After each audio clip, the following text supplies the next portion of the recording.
What's up everyone? Habang ang taon 2023 ay nagtatapos, nais kong samantalahin ang pagkakataong ito upang ipahayag ang aking pasasalamat at pagpapahalaga sa inyong lahat. Kayo ang naging pinagmumulan ko ng lakas, inspirasyon at kasiyahan sa buong taong ito na puno ng hamon. Alam kong hindi madali ang taong 2023 para sa ating lahat.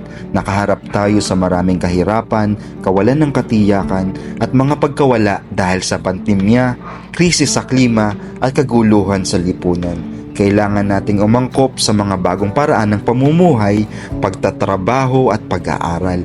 Kailangan nating makayanan ng pag-iisa, pagkabalisa at kalungkutan. Ngunit sa kabila ng lahat ng mga pagsubok, nakita rin natin ang maraming sandali ng pag-asa, katatagan at pagkakaisa. Nakita natin kung paano nagtulungan ng mga tao upang suportahan ng isa't isa, lumaban para sa katarungan at protektahan ng planeta. Nakita natin kung paano sumibol ang pagkamalikhain at inobasyon sa harap ng mga paghihirap. At higit sa lahat, nakita natin kung paano ang ating mga paglalakbay, pamilya at mga kaibigan ay nagpapayaman sa ating mga buhay at nagpapasaya sa atin. Natutunan nating pahalagahan ang bawat sandali na ating ginugol kasama ang ating mga mahal sa buhay, maging ito man ay personal o online. Natutunan nating pahalagahan ang kagandahan at pagkakaiba-iba ng ating mundo, maging ito man ay sa pamamagitan ng pagtuklas ng mga bagong lugar o pagbabalik tanaw sa mga lumang lugar.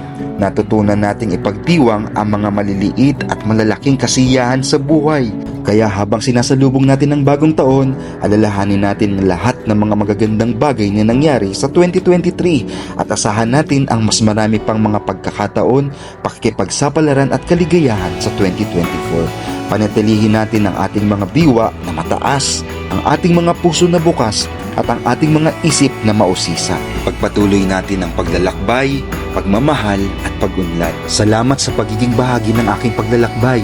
Nais ko sa inyong lahat ang isang napakagandang bagong taon na puno ng kapayapaan, kalusugan at kasiyahan. Maligayang 2024! Bye-bye!